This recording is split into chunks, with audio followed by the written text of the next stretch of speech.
You got your mama's sunshine, you got your daddy's rain. You're like a piece of heaven in a hurricane.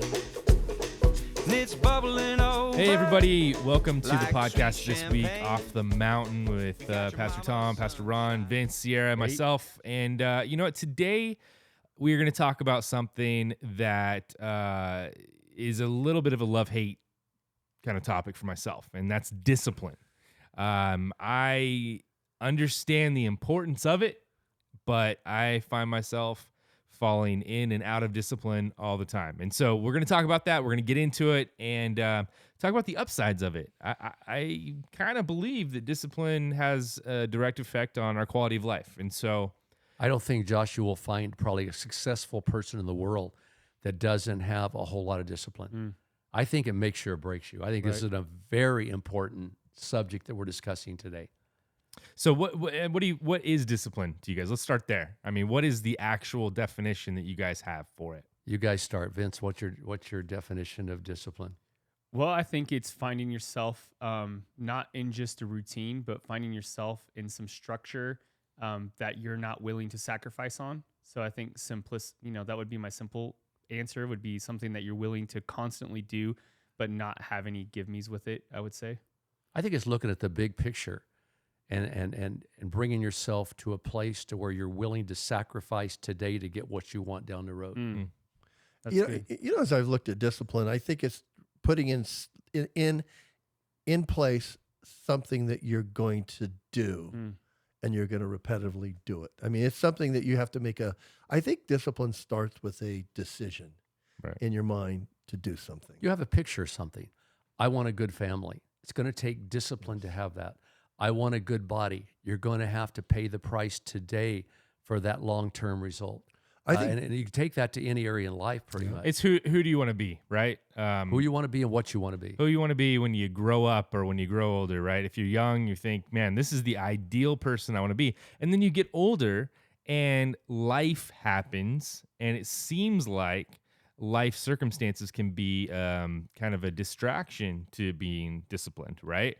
And it's easy to kind of give up. It's easy not to give up, but to give in to the responsibilities and the things that you have to do. I found myself for a while, and you guys know my struggle. You've heard about my struggles a little bit. If you haven't, go back in the other podcasts and listen to those. But I went through a pretty difficult time. I think one of the reasons that I got to the place that I got to was because I was waking up in the morning and I wasn't being intentional about my life, but I was waiting to hear my orders from other people, or I was waiting to hear who I could help, or I was waiting to hear, what is the big emergency of the day, starting with my family, starting with my friends, and then, venturing out to work or venturing out to the community itself. I would always think, where am I most needed today? And I would put my effort in that. And then what would happen for me is I would get frustrated because I would think, I'm not getting the things done that I want to get done. I'm not becoming the person that I want to be. And then I would start to blame others when the truth is it was my fault for not setting my priorities straight and following them. And so now that I'm trying to do that, I need help. I'm basically self-employed, if you look at that from that perspective. And I think sometimes when I look back in my life, being an employee with someone telling me, you got to be at the office at 8 o'clock, you got to punch in, you punch out for lunch, you do this, you do that. That helped me with discipline. Right. I think a lot of young men and women too fail today because when they get into a position where they're self-employed or whatever, they don't have the motivation. They don't have the discipline to make you. Then it becomes self-discipline. Also, it's a good point because what we don't realize is during COVID, a lot of people did become employed in a way. It was, you had to wake up, you had to have your own schedule, you had to make the meetings, you had to do the things, but you weren't being watched over. You weren't in that social environment of work where you're sitting at a desk or whatever it is. And life happens. If you have a kid that's crying or asking for something, they take precedence over, whatever it is that you're doing. And of course you want to be a good parent. So, it was difficult. I think a lot of people got off of their course during that time. And now they're having a hard time getting back on. Yeah. So what do we do? I mean,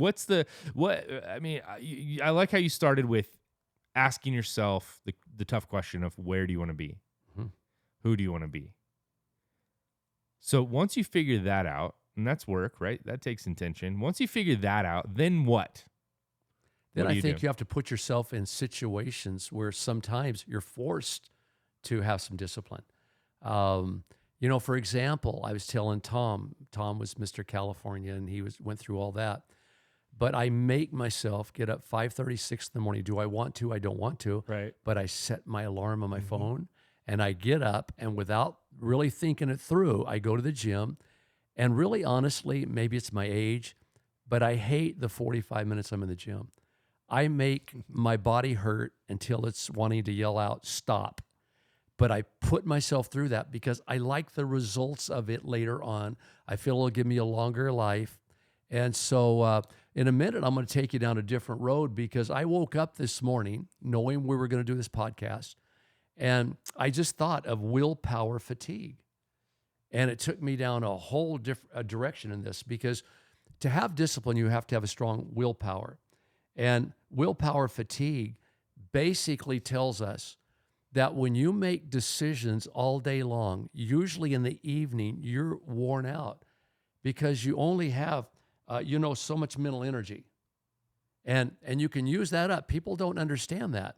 Just like if you work your legs every day, Tom, you know this. If you worked your legs every day, 9 or 10 sets, Tom, what would happen to your legs? Oh, it'd be fatigued. And you couldn't recover because it's always recover. It's It's recovery. recoverability. yeah. How do you come out of that? Yeah, it Well, is. I think the thing about it is, and we see this in our life. This is going to make sense when I tell you. When we've had a real stressful day and made a lot of decisions, when the evening rolls around, you don't have any more mental energy in you to make decisions. What do? You go to Netflix or whatever, and you turn it You veg on, you out. watch some programs. Yeah. For a lot of people out there who put off going to the gym at night, I'm going to predict that a lot of you don't go because you're tired, you're mentally fatigued. So I think something about getting up in the morning, having my day pre-planned, and going, while I'm strong mentally, I'm going to get this stuff done out of the way, and then allow myself to come down at the evening times. I only push my workout off in the morning during the morning. When I wake up, I'm like, I think I'll do it tonight, and it's based on how I feel. And I'm Right. trying really hard now to discipline my mind and do the things that I don't feel like doing in order to become the person that I know I want to be. And so do you guys think that there's a direct result or a direct connection between quality of life and having discipline? Oh, definitely. Guys, the way I look at discipline is it's the bridge between a goal and an accomplishment. We all have goals and accomplishments, whether it's physical, whether it's work related, and you can have that goal, but if you want to get it accomplished, you're going to have discipline. That's the bridge. So what are you going to do to get there? And I do think it affects every part of life, Josh. I like that. I'm going to write that down, Tom. The goal or the bridge between the goal Discipline is a bridge between goals and and accomplishments. accomplishment. I like that. Good. Well, if you think about it, Pastor and I will talk about doing something. And yesterday we talked about a new idea and a project, and that's a goal. Yeah. Now we're going to accomplish something, and it might take a year to do it. Right. But we're going to have some discipline in the meantime, because how do you figure out what more time do you have? You don't have any more time in your day. I don't have any more time in Tom, my day. you said it Yeah. well. Goals and vision, that really helps you be disciplined. Yeah. Because when you really want to reach those goals, Right. and you're looking down the road, you're not going to get there without discipline. Right. No way. I mean, look at our doctors in our church, the attorneys, the lawyers.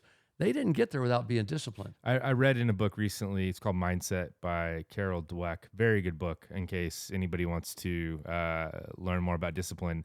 In that book, she talks about people who have a fixed mindset versus people who have a growth mindset.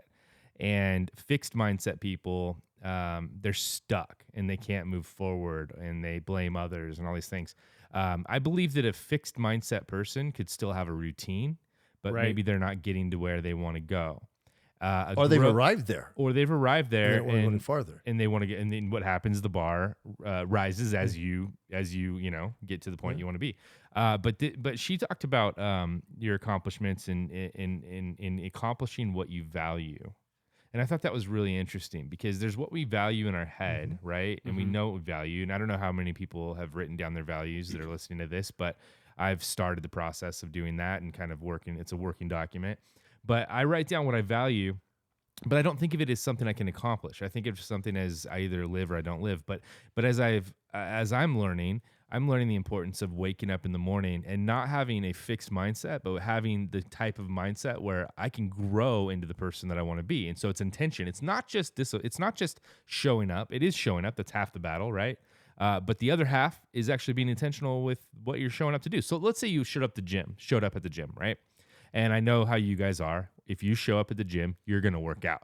But let's say that you're the type of person that shows up at the gym and talks to people. Which a lot of people do. Bless their hearts. Gym is the wrong place for you to be. Yes. And leave your cell phones at home, please. You see the guy at the gym who's not sweaty at all, who's just hanging out. He's having a good time. And that's great. It's wonderful. If that's what you're doing it for, then that's great. Okay, here's the mystery. Tom can answer this one. Here's the guy that goes in the gym, and I watch him. He's talking all the time. I don't see him working out much, but he's built really good. Come on, Tom. What's up with that? I don't see him working out much. They got this great physique. He possibly does a split workout, and that's the one that doesn't matter. I think he just hangs out. That's the one he's doing. That's the one he's doing cardio on. Right. Or is it all the chemicals he's taking? He doesn't have to work out much. No, the PEDs are a huge part of that. I think he's just a gym rat. I think Well, as you talk about this, where I see the problem at the gym is when the two fixed mindset people show up. Right. So you got a fixed guy who shows up, doesn't work out, and is on the phone, and the guy who's fixed wants that a piece of equipment. I think when a fixed mindset guy runs into a growth mindset guy who goes by and wants the bench press and it's occupied, he goes, I'll go do the cable crossovers. I'm one of those guys, though. I was in the gym today. That's right. If somebody wanted to talk, I'm doing it more often now. I get on my machine and I'm doing my reps while they're talking. Yes. So I won't stop and just talk. Let's go with this thought that Tom just had. This is really important. I think this is one of the least talked about things in discipline, something that I'm really looking into. You get to the point where you're at the gym and somebody's on your piece of equipment. That's part of your plan, right? Your plan is to use that piece of equipment and because this is what I got to do. And it's occupied, which is that's a bump in the road. That's an obstacle. That is a gym owner's blessing, right? Because they're selling more memberships than actually people can work out in the gym. But when it happens to you, what happens is, and this could be used for any area of life. When you have a plan and there's an obstacle, what does the disciplined person do? They have to figure out another way to get the same result. Yes, you've got to have that ability to be flexible. Yeah, to go over to say I can get the same result with this other machine. Yes. But case in point, I do something a little differently. Very often in the gym, someone will either be on their phone or they'll be dazing out on a machine I want. 9 times out of 10, I'll go up and say, excuse me, how much longer are you going to be here? And I would say, you think, oh, I'm sorry, I wasn't thinking, whatever. So I'm pretty bold if I want that machine. And then, of course, if they give me a dirty look or they don't respond well, I just go to another machine. Sure. So let's take that same mindset and let's apply that to reading the Bible in the morning. So let's say that you get up and you open your word and you're in the middle of Lamentations, it's not really speaking to you. You're not really receiving what you want to receive. What do you do in that point? That's an obstacle, right? Like you're not getting the thing that you want to get. Do you look deeper into that? Do you find something else? What do you do? Me, myself, and I think you come up against that situation a lot when you're sitting in there, open your Bible, and all of a sudden you hear a noise and your wife has dropped a plate. You're like, oh my gosh, I need to go take care of that. And I'm going to forego the heavy reading, and I'm going to turn to the fire starter. And the fire starter. Who wrote that book? You did. The fire starter is made for a 3-minute read. Yes. It's got an illustration, it's got an application, and it's got verses that combine with it. Because one of the things that I think, Josh, I think God has, in His Word, has planned what we're talking about right now. Right. The Bible says, "Acknowledge God in all your ways, lean not on your understanding, and you'll make your path." I think that is a growth mindset. Well, you've got your goals, right? You got to get it accomplished, but you're going to partner with God. Aren't there days where your plans just don't work out? Yeah, sure, all the time. Yeah, but I think if you have a bigger, like you guys talked about goals, I would even call it the word we'd use in church is purpose. If you have a bigger purpose, I go to the gym I want to get closer to God. I want a healthier body. So I'll go and you go back to the gym, for example. I'll go into the gym. If I'll look right into the weight room on the east side, we work out, and if all the machines that I want to use are like I'll switch my whole workout and do something completely different that day just to get my purpose and to get my goal, just to get healthy. That's my goal of going to the gym. So I won't let that take away from what I'm supposed to be doing. Same with reading the word. I won't let that, if I get stuck in the word, I'll get creative with it, but I'm not going to let that, get me off my purpose. One of my biggest dysfunctions in life has been an all or nothing attitude. Where'd you get that from? I think you inherited that. Well, probably. And that's me. But the good side of it is when it's all. I'm into it. I'm doing it. I'm killing it. But then when something, there's a bump in the road, there's a distraction, there's an obstacle. Many times I just throw my hands in the air. I say I'm moving on to. Your mother has been an evangelist in this area. She has preached to me for years. You're either all in or all out. What about balance? Yeah. And she's always preached balance. But you said something, and I want to ask you a question. And that is, you talked about getting into routine. Mm-hmm. Don't you think in order to be disciplined, very often our routines turn into ruts? Yeah. Oh, yeah. And whether you're talking about working out or reading the Bible or praying, Or we have to- accomplishing a goal. we have to shake up those routines every once in a while so they don't become ruts and do stuff a different way. That, to me, is a key of remaining disciplined. Yes, good. it is. Like I hate to say this, my wife will be mad at me, but I'm a member of 2 different gyms. Well, let me take that back. I have been a member of 2 different gyms often. We have a gym in the complex we live in, plus I'm joined a gym. And so sometimes I have to change gyms, do something differently. With our Bible study, I need to go to Starbucks and get into a group. I have to change up the routine so it doesn't become a rut, so I can remain disciplined. Yep. Do you think that there are people that are like you said, stuck in a rut? They're doing the things that they've always done, but they forgot why they're doing it. Oh yes, definitely. Well, Definitely. I'll take a step back even further, and then go forward. It's sometimes, and this is me, and I always realize that what are my expectations? Because unfulfilled expectation leads to anger. Right. So if I'm coming into the gym, my expectation isn't I got to use that piece of equipment. My expectation is I got a workout to do. Yep. I want to train my chest. And if that's my expectation, it's a lot different than I got to go do bench today. So a lot of people will come in if I can't get in the Word and read for 10 minutes and I only get to read the fire starter, my expectation is I want to get something spiritual out of the day. I want to get a workout in, even if it's not even Josh, what I normally do. I'll give you an example of that. For a long time, I set my alarm at 8 o'clock every morning. It was a routine. Boy, got to do it. 8 o'clock. And one day I said, why am I doing this? Why 8 o'clock? Why not 6 o'clock?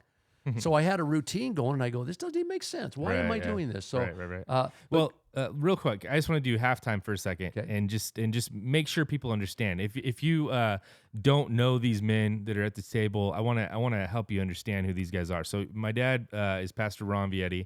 He started this church in his living room in 1975. Now it's like 10,000 strong. Big living room. That doesn't just happen. Happens with intention over time. Pastor Tom Touchstone is an amazing leader, helps a lot of people out today, but he started off as a bodybuilder, and he actually won. He was Mr. California, which means he beat out everyone in California. That takes a lot of discipline. And then from there on, you've been disciplined in many other areas. Right, exactly. But let me say this about Tom.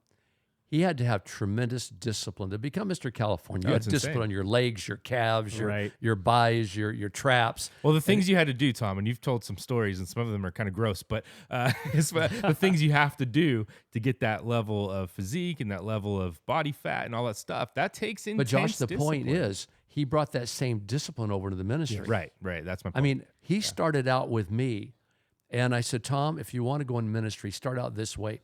I want you to start a home group with guys. I want you to open up your home. And he opened it up, no people. He put the music on. He had the cookies out. Made. No people. He kept up, no people. 2 people, 6 people, 10 people, 15. So it was the same discipline he brought over from that into other areas of life. Definitely. And now he's a successful pastor. For sure. And so that's why the importance of this topic is so huge. And I think we're going to have to do a part 2 of this, honestly. But let's go back into after halftime. This is the second quarter. Dad, Pastor Ron, I know you had something to say.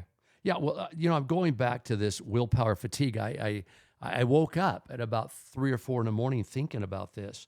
You know, every time that you open a new browser tab on your cell phone, you're making decisions.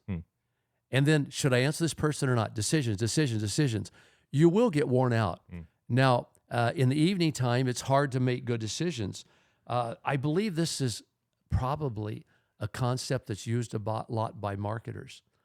If you'll notice, I always wondered why all these infomercials late at night. You're worn out from making all these decisions That's during the interesting. day. Wow. I was reading somewhere, and I thought it was so funny. They said this is the reason that a very sensible person late at night might buy some kind of program to rust-proof their brand new car. That's funny. It doesn't make sense, but they're worn out. Also, now think of this. I read this somewhere, that the marketing people in the grocery store business, they put all these things up at the counter that are impulsive type things, buying things. Right. They know you went down every aisle trying to make up your mind. Should I buy Cheerios? Should I buy Fruit Loops? No, that's not good for the kids. Let me read this deal. Okay, decision made. Now going to the juices. This has too much sugar. You made all these decisions, and this might sound crazy, but you're kind of worn out when you get to the checkout You know what- stand you know and you it's- go, I'll just take some of this. You know what's interesting too is they're all funny. reward based. I mean, a magazine, gum, a sugary Chocolate. drink, chocolate. Yeah. It's like, oh, I deserve a reward after that. Yeah. You know, and that's what TV is. That's what Netflix is. It's it's a reward after the long day. And occasionally, I think we need that stuff. It's fine. It's no big deal. But how many of us are wasting time and energy by watching TV at night, and then we wake up tired in the morning, and then it's just this I cycle read that something we about this fight. willpower fatigue. They even said that if you get a judge, now a lot of our people need to hear this because you're getting in trouble all the time. If you get a judge early in the morning, he's apt to give you a better decision than he will later afternoon, unless it's right after lunch. And they said that if you get a judge in the morning time, you have a 65% chance of a more favorable judgment in your favor. Now, they say after lunch, though, is a good time to get people too. And I realize that, and that's why you'll see almost every staff meeting we have, if it's around 12, 12:30, I buy lunch for people, let them eat first, and then we talk about business. So you get worn out, and that's why I think in Psalms, and I woke up thinking about this verse, David, after he's approached by Nathan, I think he didn't even know if he wanted to go on. But here's a key. He said something that we must remember. He said, God, in Psalms 51:12, sustain me with a willing spirit. He said, God, I don't know if I have it in me to want to go on anymore. I'm embarrassed. I'm frustrated with myself. But God, you give me the power of having a will to go on. And of course, that all plays into discipline. So you're talking about decision fatigue. You said willpower to see. It can be decision fatigue too. Fatigue, same thing.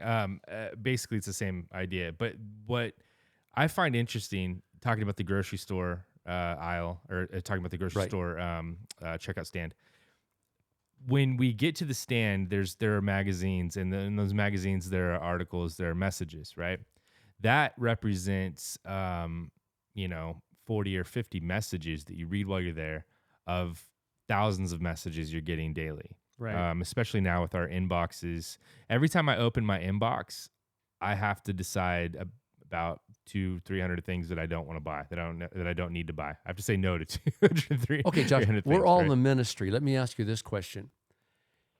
When I'm putting together a message, a sermon, or whatever, nighttime's a bad time to do that. When I wake up in the morning, it's like, man, I'm brand new. See, all those decisions during the day have worn on me. They made me tired. But when I get in the morning, I feel like, man, I'm brand new. I can think again. You said that David was fatigued, right? Yes. How much more are we fatigued than David? I mean, David didn't have to go to the grocery store and pick all of his stuff out. David, he had other things that he had to worry about, but he didn't have an inbox. He didn't have a cell phone. Do you think David was overly fatigued on the day he saw Bathsheba doing her thing on her balcony? Yeah, I do. He had been in war. He'd been making war plans. He had been doing all this stuff, and I think that is no excuse for what he did. There's a difference, and I think that he also was at a place where he was rich. He didn't start rich. Right.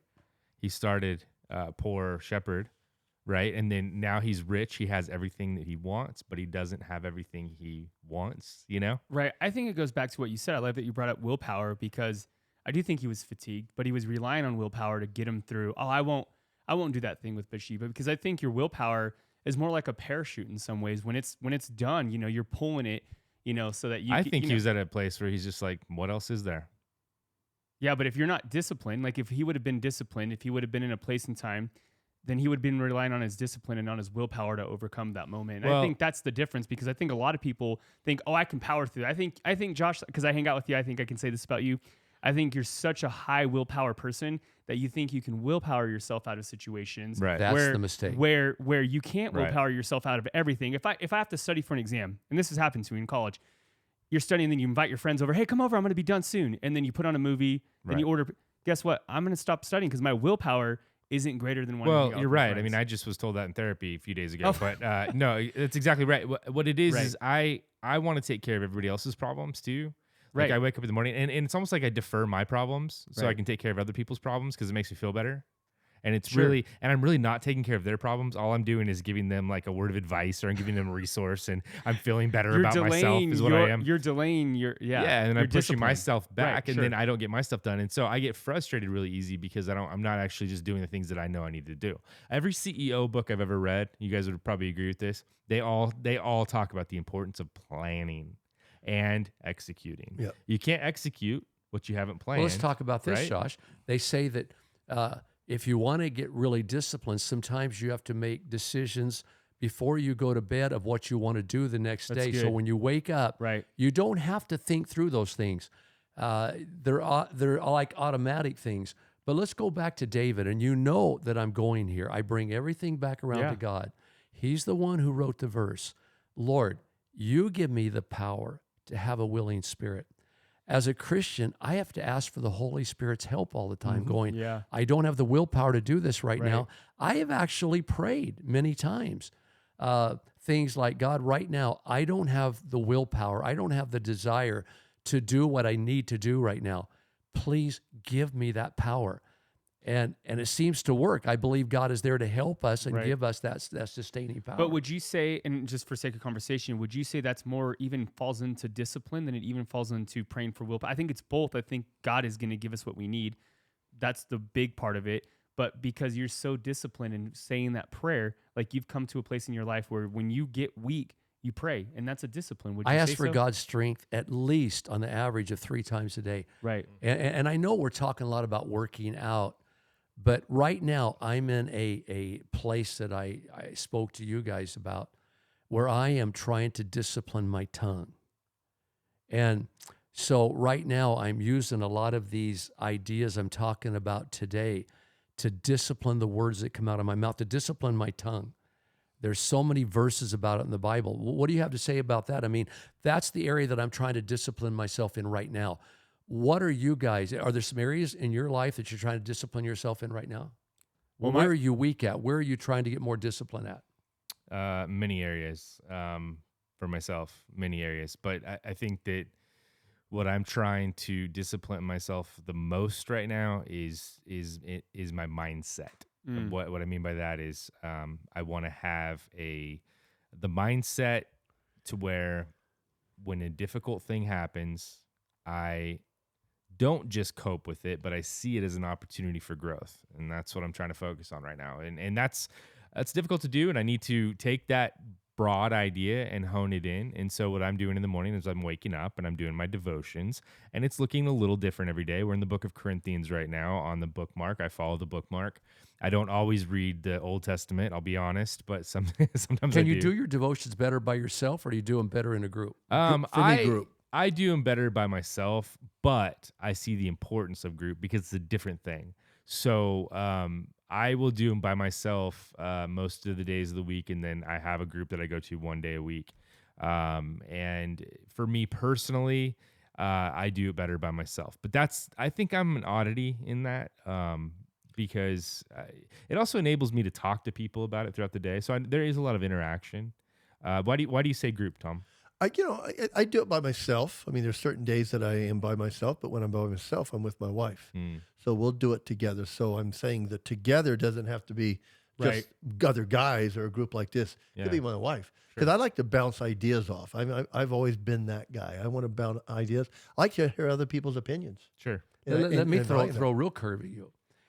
I like to do devotions by myself in the morning because I get into deep thought.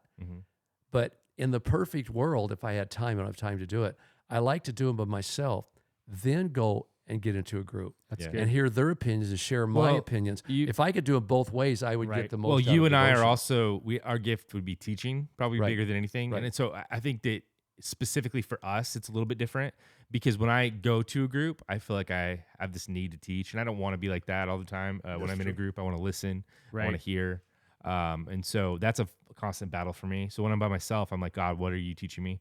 But I think it's different for everybody. I do think that groups are very important. I think that that's a huge part of discipline. Plus, it's just if I've told a couple of guys that I'm going to be at a certain place at a certain time to read the Bible with them, that's accountability, and accountability is important. You brought right? up a good point. We're teachers, we're pastors, whatever. And, I can't keep up with the Bible bookmarker. I can't. You read a chapter in the Old Testament, a chapter in the New. I will spend sometimes maybe 3 days on one chapter. Sure. And so it's hard for me to keep up with that bookmarker. Then I go to a staff meeting and I forget where we're at. Well, the bookmark is a guide. It's not a prison sentence. Right. Right. And It's I not a think routine. that, It's not a rut. well, yeah, exactly. I think a lot of guys think that. I think, oh, did you read all of it? Did you get this? Did you Right. get that? I'm like, no, I didn't read all of it, but I did read this part today about Paul and how he was having to go against these super apostle guys that spoke better than him, but he ends up talking about his own discipline and his own calling, and I just got a lot out of that, you know? Do your devotions ever last like 10 minutes? Sometimes. Because you yeah. read something and you get so into it, you go, I don't want to go any further. Well, isn't that the point though? Like when I open up the Bible, if I find what I'm looking for right away, that's a win. Yes. If it takes me Right. 5 chapters to find what I'm looking for, that's also a win. wanna It just stop takes and a little think bit about longer. that all Yeah, day. Sure. Yeah. I'm bummed when I read the Bible and I don't have enough time. Something happens, there's a meeting or something I have to go to, and I don't have enough time to really delve into what what really caught my attention. As we keep talking about things, and I think some of our audience, probably the majority of you, might be Christians, but I think if you're not, I think discipline being a choice. I think it's more important than intelligence, athleticism, charisma, or any other natural attribute, because you're going to bring that wherever you go. I used to bring that wherever I went before I was a believer. But the idea now that I am a believer and I make this choice to discipline myself, it's going to be different than it was when I was Yes, an unbeliever. Definitely. So I see my fatigue going down because I'm not worrying about chasing around 3 different girls. I'm married. Right. Well, That less complicates your life right there, We right? assume sometimes that everybody listening to us are believers, Yeah. and radical believers at that. But if it's a choice, Yes. I almost look at a pickup truck as being disciplined, and I load in all my charisma, all my natural attributes, all the intelligence I have, and that takes me someplace, and that's to accomplishment. Yes. And I think my biggest thing that I'm working on myself, Pastor, is I want to accomplish things. I'm accomplishing things today, next month, next year, and 3 years down the road, and I have to have a different mindset on each one of those. Yes. And so you can, and you don't want to take that mindset too far, because then you get confused. But there again, I love what you did yesterday. In the middle of a staff meeting, you go, I got to pick up my kids, and you left. No, That's you discipline. forgot to pick up. Well, your no, kids. that's discipline. But that's discipline because Yeah. you did it, right? Right. Sure. But I'm just saying, you're saying, oh, I got to do that, so I got to Well, leave. it's funny because we do keep score with ourselves, right? And I was frustrated with myself a little bit. We made it; everything was fine. But I was looking up baseball stats recently. I've been interested in some of the old players, and I was looking up some of the records. Some of the records being broken now. But Cal Ripken Jr., right? What a ball player. What a ball player! Great guy. Amazing ball player. He had almost 300 errors in his career. 300 errors. 300 times he messed up. He missed the ball. He threw it away. Whatever, right? 300 times. When you think about his career, though, he played for 21 seasons, and he never missed a game for over 2,600 consecutive games. Big He picture. holds the record in showing up to consecutive games, and it's 2,600. Before that was Lou Gehrig at 2,200, something like that. But I mean, which is another feat in itself. But Yeah, the it fact that these guys were able to show up every single game, and we're Josh? talking double headers, we're Yes. talking about travel, Right. we're talking about sickness, we're talking about all these different things. But how easy is it to look at the 300 errors and say I'm a failure, Yes. and we forget to look at the But wins? you're Right. hitting on something here Yep. too, and we've talked about it in the pulpit before. It takes consistency and showing up. I was taught that. Tom was too. Like when you work out, I'm going to work out 4 or 5 days a week. Some days I don't want to go. But this is where the 10-minute rule sometimes comes into the picture at. When you feel like you just can't get through a workout or you can't get through a devotional time or whatever you have to do that you need discipline to do, the 10-minute rule goes like this. You know you need to do it. You need consistency. It's what you're talking about. Yep.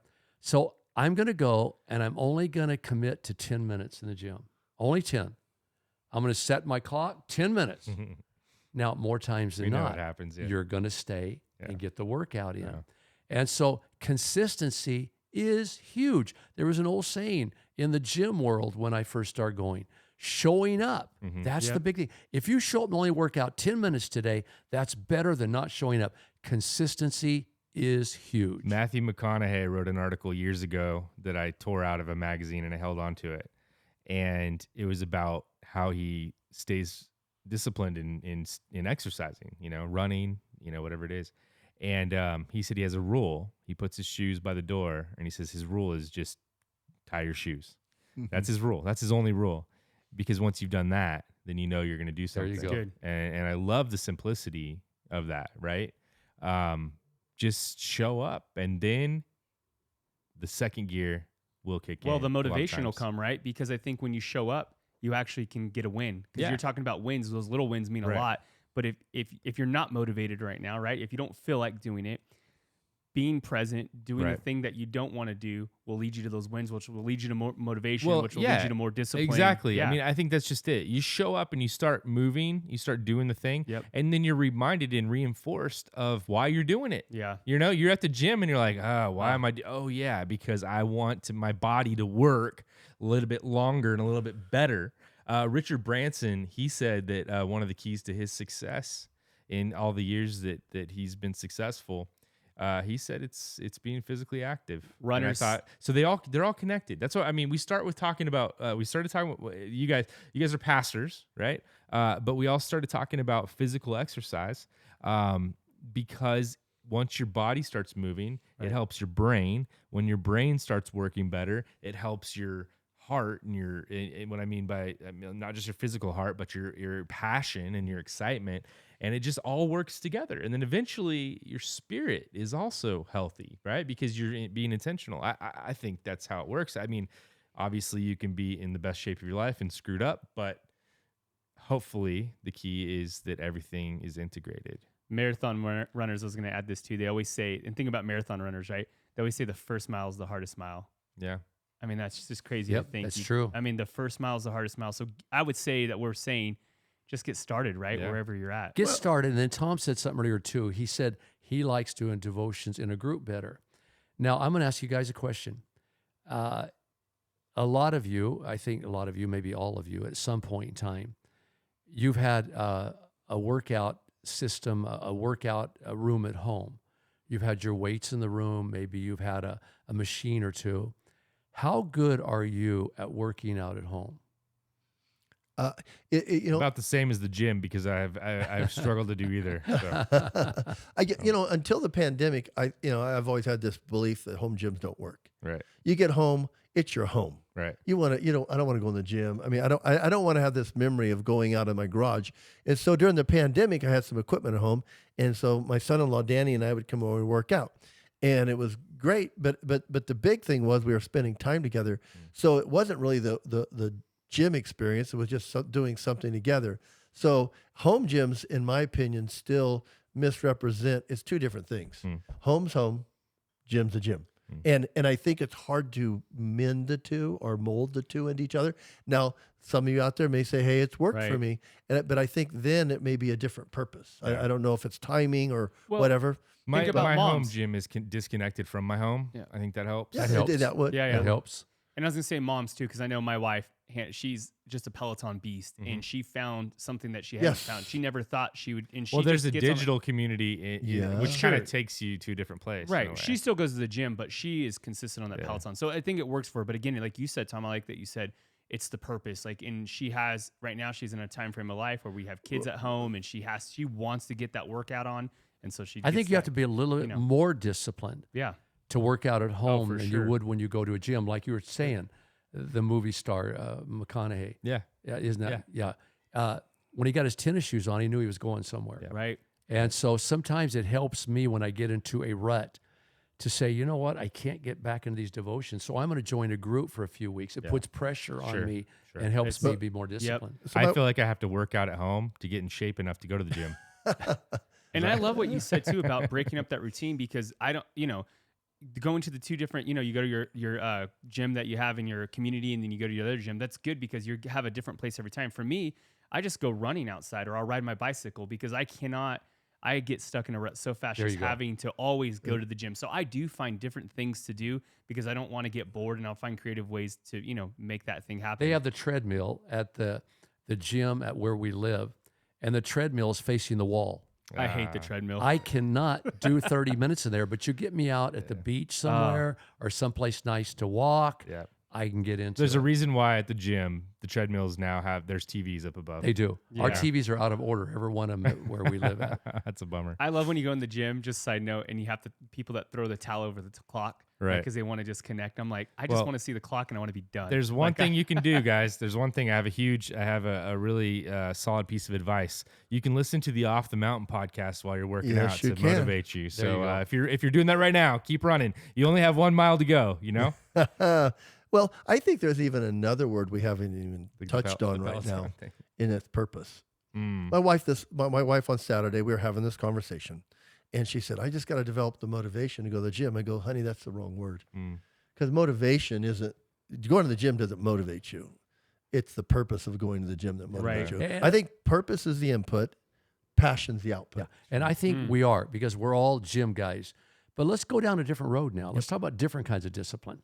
Okay, are any of you convicted of having more discipline in your diet? Just for health's sake. Yeah. And how do you accomplish that? Well, yeah. There's what you take in. There's what you put out, right? And one affects the other. I have an advantage over you guys because I have no children in the home, and I think Tom does too. For me to discipline myself in eating habits, out of sight, out of mind. So if I don't have anything sweet in the house, there have been times that I've tore the house apart just seeing if Looking there for was a some piece of candy chocolate. left over from somewhere. My wife, that I can get a hold my of. wife That's has a awesome. special tub of snacks for the girls, and I always sneak a snack out of there occasionally, and always occasionally. I did it last night, and she's like, you don't take the girls' snacks. Hey, can you grab me some of those apple chips, please? So Right. we're both stealing Your some girls, from the kids. and I got to go back to Makes it a something little too. bit It's more really difficult. funny because what you referred to a few minutes ago, about how you were in a staff meeting. All of a sudden, you go, I got to go. Yeah. I went home, and I got to add this. And Debbie said, how'd the staff meeting go? I said, it went really well. I said, Josh forgot to pick up Ollie, but other than that, it went well. She freaked out. But your children, and I made have, it, by the way. I made it. I you love know, that. your children, you know what they love as a snack? Because you guys have trained them at a very young age. Now, this is important, you young parents. Start your kids on discipline at a young age. It is my, my desire that you would have them memorizing verses by 3 years of age, that they had memorized verses, that they would know how to pray. That's awesome. But even in the physical diet realm, Josh's kids love seaweed Yeah. because Ashley started them out at a young age. So maybe we go down that road for a moment. Well, my kids, didn't they swindle you about McDonald's? Yes, they did. We were driving down the road, Seaweed McDonald's? and we go by Seaweed McDonald's? Yeah, no, they we don't. go by McDonald's, and Ollie says, "Oh, McDonald's." So I said, "Would you like to eat there?" "Yes, I love McDonald's." And so we go through the drive-thru. So what do you want? She didn't seem to know what she wanted. So I said, "Don't you want this?" "Oh, yeah, that's what I want, Papa." So that's what you get all the time. We went through the drive-thru, got the stuff, got home. We're eating, and Ollie says, "Man, I've never been to McDonald's before. Oh, This is that's great." so awesome. That's a smart one right She there. conned me. Yeah. This is good. This is great. This is great. Well, Our well, kids- Good job, yeah. Josh. Let's go back. No, that's good what you're saying, Pastor. We have to have family values That's the and say, mom. you know what? If you don't train kids at a young age, Yeah. remember that rule of first mention. When children go to school and they hear something for the very first time, that maybe isn't according to your value system. If that's the first time they heard that, that's going to make such a deep impression on their life that that's going to be the grid that they run everything else through on that subject from there on. So you have to teach them before they even get into school. So let's talk about this for a moment. Teaching our kids discipline at a young age. Right. Well, I think that's huge. And I think, Tom, you have a lot to say about this. Unlearning bad habits is almost harder than starting new good habits. And I think a lot of times we've learned these bad habits from just early on. And it's not, I'm not blaming any parent or anything like that. You just pick up things just along the way and you realize like that wasn't the best thing for me. And so having to untrain your mind, untrain what you're doing, because if you keep doing it the way that you're doing it, you're going to get hurt, right? And physical and mental, and you have to start a new path. So that's huge what you're saying. Well, what's our goal too Right. in raising children? My goal is that they will be responsible adults and good, faithful adults, that they will be people that can handle anything that life Right. brings to them, but also love God throughout every circumstance that life, has for them. So I was reading in 1 Corinthians because it's our devotions, but I kind of went ahead a little bit and read a little bit about discipline because that's what we're talking about today. But Paul kept talking to the church about discipline, and if you don't teach your kids these things, they're not going to be able to finish the race, and that's what Paul talks about. It says, "Do you not know that in a race?" This is 1 Corinthians chapter 9, 24 to 27. "Do you not know that in a race all the runners run, but only one receives the prize? So run that you may obtain it. Every athlete exercises self-control in all things. They do it to receive a perishable wreath, but we an imperishable. So I do not run aimlessly. I do not box as one beating the air, but I discipline my body and keep it under control, lest after preaching to others, I myself should be disqualified." And I think about that, and the competitive side of us thinks that we're running against everybody else, and I don't think that's exactly what Paul was saying. I think he was saying, what's the prize for you? What is it that you want to be able to say on your deathbed and go back and say, hey, I did this. I was the person that God wanted me to be. Josh, every time I do a funeral, and I did one Saturday, my good friend Dick Vikstrom, and the people got up, and man, the things they said about him. Every time I go to a funeral, it's like I'm hearing a sermon. God's speaking to my heart. And I always tell the people, what do you want said about you when you die? You've got to start on that now.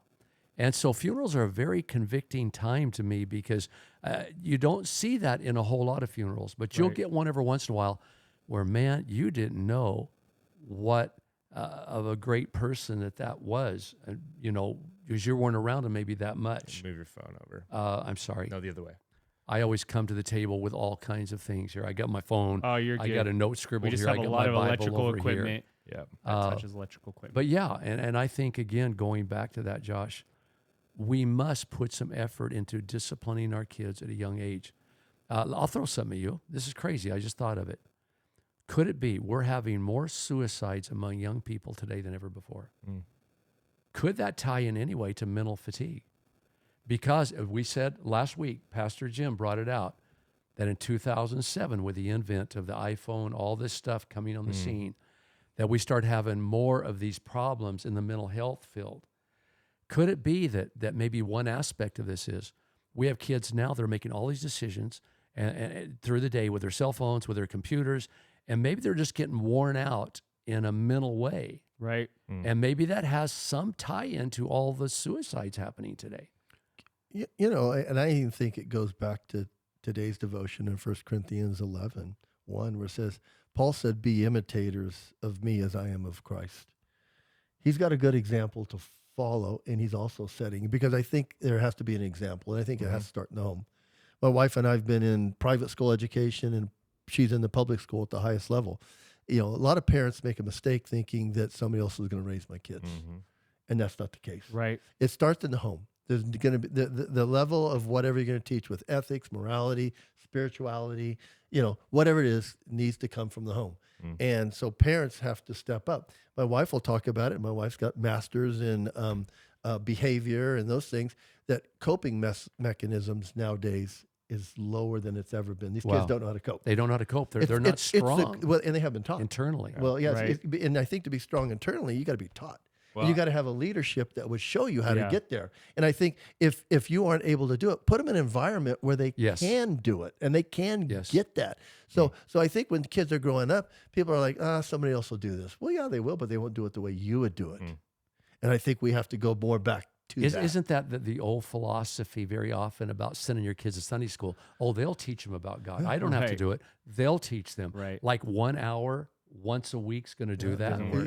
But isn't it that where people would like to pawn off because they don't have discipline? Yeah, my daughter's starting to have homework in kindergarten, and I don't remember ever having homework. I don't remember doing my homework ever. But that's the problem. Is I always had this anxiety of doing homework when I was younger, and so now I'm starting to feel that anxiety again. And I'm like, no, we need to focus and we need to do this because it's going to create this discipline inside of her mind of having to do things you don't want to do, Right. and having to endure those things. And the problem with these cell phones, Dad, you're right, is this is a huge distraction from It is. anything that I have to do, right? If I have responsibility, instead I can check the Dodgers score today. Instead, But I Josh, can are check you the mentally weather. wearing yourself out? As you said last week, and I have also quit doing this.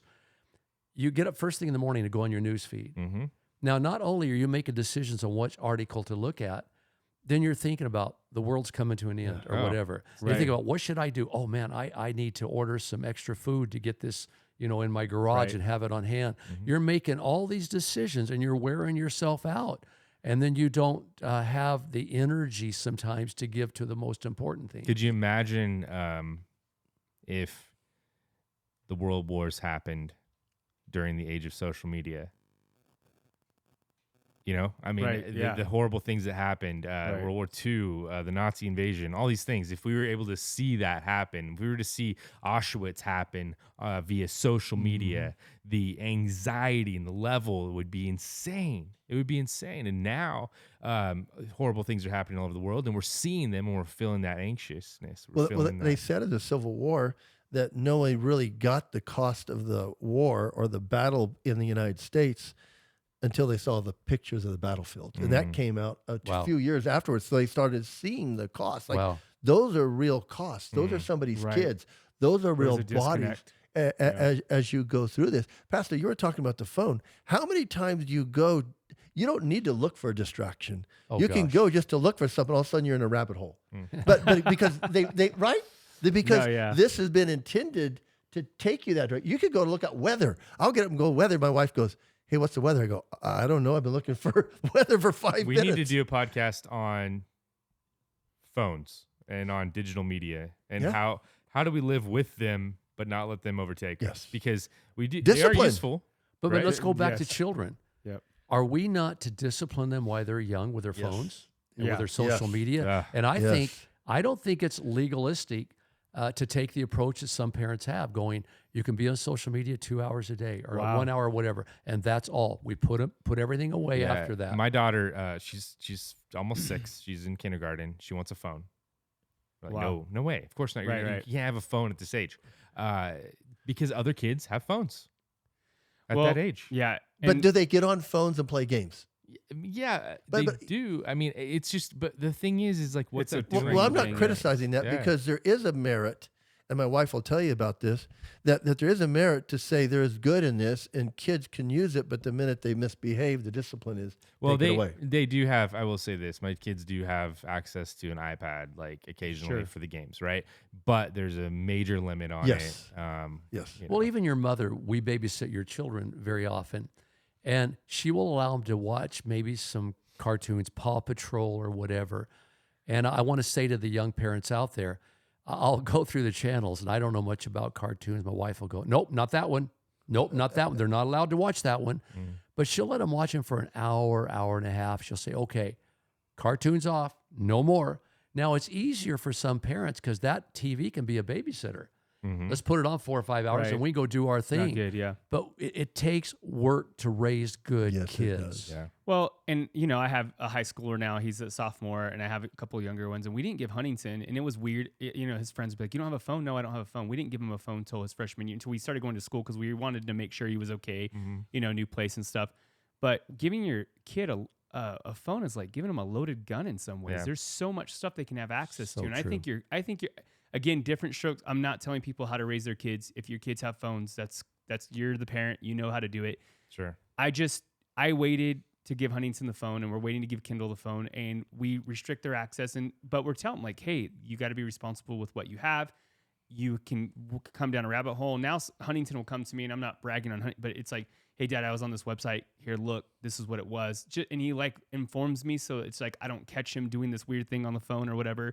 And so that's good. So I'm in place that. I'm not saying all kids will be like that, but I do think that comes down to me letting him know how that phone can change his life. Okay, you guys have more technology than me, obviously. Now, here's our problem, obviously. You give a phone to a teenager, now they can pull up porn at any given moment. Any moment. What are some of your techniques that you would use in giving a teenager a phone to keep them from getting addicted to pornography? Well, the big one is if you're any active parent, we're able to see every site he frequents. We have you can pull up every URL through history, through your AT&T, Sprint, whatever. I know this sounds like, well, you're invading your kid's privacy. No, I'm looking out for them, at this point. And I'll go through, and sometimes I'll go through that list and I'll go, hey, what's this, Huntington? And like a friend sent me that link. And then sure enough, it's a text from a friend that sent him a link. And I'm like, what was it? He's like, it was a funny video. Okay, but it's just staying active, having good conversations. Mm-hmm. Like I don't, Huntington will watch videos that maybe some Christian parents would say, well, he should never watch that. It's funny. It's like an SNL skit. I don't lose my mind when I see that stuff on his phone. I go, that's funny, but hey, watch your intake. I don't freak out. And I think that's a bigger deal because I want him to know, like, hey, I'm not trying to be so legalistic that I'm trying to stop you from seeing things. You're going to see it at some point when he's going to see it. You're being flexible, but you're not compromising. I'm not compromising. But you have to be flexible. You have flexible. There's a rebellion. I mean, there's been times where I've had to have full conversations with them like that. You may think it's funny now. And as a parent, as knowing the kid I was, I'm trying to straight face some of this stuff, trying not to laugh because I'm like, that was a funny video. But I'm like, that's inappropriate. Let me make two observations here. Number one, how many parents are doing what Vince just said? I mean, that's imperative. You have to do that. That's the first thing. And number two, let me highlight that as a good parent, I think you have to be somewhat flexible, but yet you don't want to compromise. Right. Tara, when she was growing up, she had a poster of Don Johnson on her wall, and she had some stuff that I don't think I was particularly real fond of her doing or having.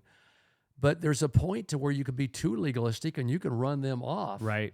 And so does anybody want to speak to that, how you're flexible without compromising? You just spoke to that. Right. You're saying, Huntington, SNL skit might not be the best, but you know what? You're a boy. If it's nothing real dirty in it or bad, maybe I'll let you do that, but I won't let you do this. My girls are young, obviously 2 and 5, about to be 3 and 6. And my wife and I will sit down and we'll watch a movie with them, or even before them, in order to allow them to watch it. Right. Because we know that, there could be any type of content in there that could really affect them. So I sit down and I've watched so many, kids movies. And so if something gets too scary or if it's a little bit weird, we will figure out something else. We'll distract them with something else. Well, going back to what Vince said, can you tell our people how to do what you said you did with his phone? Because some of our people out there might be like me. They're not, real knowledgeable of the tech stuff out there. Yeah. So your phone, every phone number with your data, who you pay. So you have AT&T, Sprint, whatever you have, they will give you a full list out every month. You can actually get it via email of all the sites that are frequented on your plan. So they have to be on your plan. So if your kid has their own plan, that's, if they're paying for their own cell phone, then that's a completely different thing. But if you're in control of the family plan, you can go right in and ask for all the URLs that they visit, and you're able to look it up. Really good. And well, you can actually get all their texts. Everything. It's everything. That's one of the things. One of the things that I think parents make a mistake for is when we handed our girls a phone, we didn't hand it to them till they're like 10 or 11. I told them it's my phone. There you go. No, it's my phone. Good. That's true. And there's nothing. You don't put a password on it that I don't know. To my ears, Tom. You do that. Our computer. Everybody, all my girls. So they come home to my phone right now. They'll open my phone up because we all have a password that we say we're going to use. Right. So I think it's important to know that it's still in your control. And I don't think you lose that control. And like my girls come home now. I mean, Danny will come home from Tennessee, Taylor from Irvine. If they want to see my phone, I'm not worried about it because I'm Right. accountable to them Right. as they are to me. But I raise them up 100%. as that too. And I think too, telling them why. Yeah. I think in Yes. any, Oh, in absolutely. any discipline, whether it's for your kids or even for yourself, you have to know why. Yeah. If you don't know why, then it's like, what's the point? You know, dad's just being too strict. He's just being mean, whatever. Like, you just tell him why. Where's the boundary line between invasion of privacy and just being a good parent? Yeah. Tara was 16, had her driver's license. And I let her know. I said, you know what? I said, I trust you, but there might be some times as a parent, I have to really find out where you are at. You have to earn my trust. Right. And so where's that line at? Because one night she was 16, said, I'm going to this certain place. And I actually drove out to where she was supposed to be to make sure she was there. And it was horrible because some of her friends saw me and said, there's Pastor Ron. They ran over and they told her. And now there are other tools like Well, now you do. Life Phones, 360. I mean, you can track your kids Yeah. on their phones. So that's another good thing about phones, but then there's also the negative. But going back to what you said, I just sit down and said, sweetheart, you know what? I'll pray about if that was right or not. Yeah. But I let her know why I did what I did. I love you, and you're earning my trust. I think talking to them a lot, again, there's a lot that goes into being a good parent. Well, what Tom said is huge, and I want to double down what you said, Tom.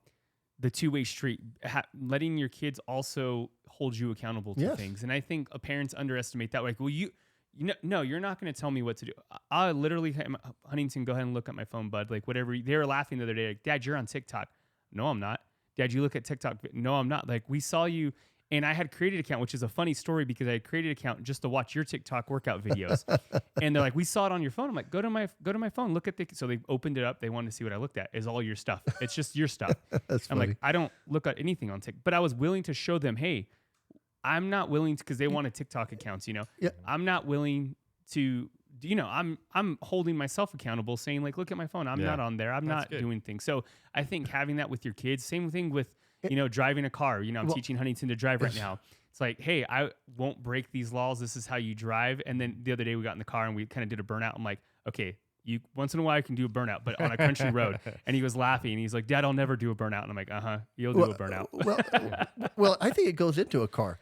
Both my girls graduated college, and I told them that I'm going to have you a car. And they actually had better cars than my wife and I, because I wanted them to be able to come home, Right. because they both went to school in L.A. And so as they did, I said, now, when you guys graduate, I go, there's an opportunity, because I'm giving them a something to accomplish. I'm saying, you can get this car, but you got to have good grades. You've Yep. got to graduate. You Yep. got to graduate single. And I threw a caveat in, and not pregnant. My wife goes, well, you have to say that. I go, I want to be clear. I want to be very clear. I want to make sure they know. But I'm saying, communication. I was communicating with, and Yep. guess what? They both got Yep. their cars. Yep. They both had sold them and got another car. But it was something I said, hey, it's going to be worth it for you at the end. But there's requirements to get there. And, you know, I don't mind saying it on the air. And I've said it many other times. But I think it's okay to have expectations on children. Back in the years, I think we might have disciplined our kids a little more than we do today. My first car, I had to work in the corn sheds, the potato sheds.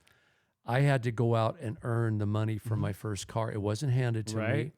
They really didn't even help me. They said they would pay my insurance. But I think some of the things we did in the old days might need to be brought back around today. I think and again, I better not go down that rabbit hole, we would say. Well, but, let me see some. Josh brought up something the other day when I was talking. We were talking about our kids going to bed early, and you're laughing at me, and that's okay. Because I said Huntington goes to bed at 8:30, 8:30, 9 o'clock. He's a high schooler, he's about to be 16. You're like, that's way too early. You're like, he's like, oh, you got to go to bed at 8:30. But the reason why we have him go to bed so early is because he plays sports all through the day. Yes. But it's also, my parents didn't give me a bedtime. I'd stay up till midnight, 1 o'clock. I'd show up to school, and then I would stay up. It was a routine, right? Well, when I turned into an adult, when I had to do it on my own, I would sleep in. You know, it took me a long time to break that habit. And so it's like setting those habits early where I want him to know, like, hey, go to bed at 8, 9 o'clock, 10 o'clock, you know, when you decide that you feel like you can stay up that late and still be functional. But at this point, it's like I'm trying to teach him that discipline. Now, am I flexible? Yes. Dad, I really want to watch this movie with you tonight. Can I stay up late? 100%, bud. It happens all the time. So it's like, am I flexible with it? Yes, but do we have a discipline that we constantly try to, make sure that it happens? Was it for healthy sure. or not healthy in the old days?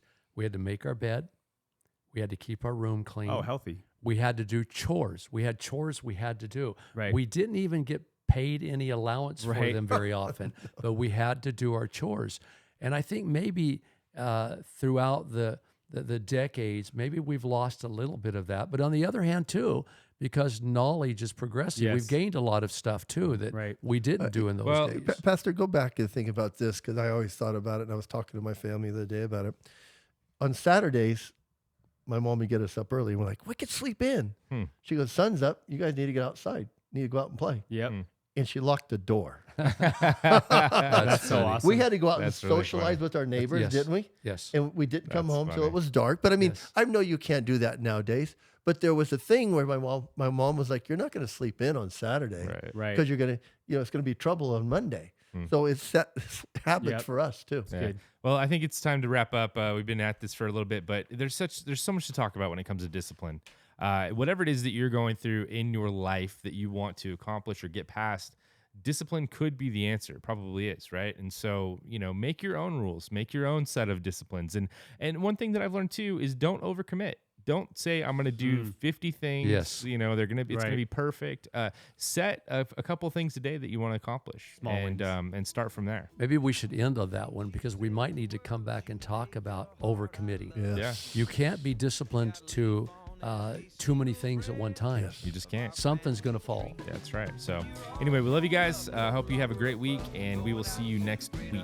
Love you.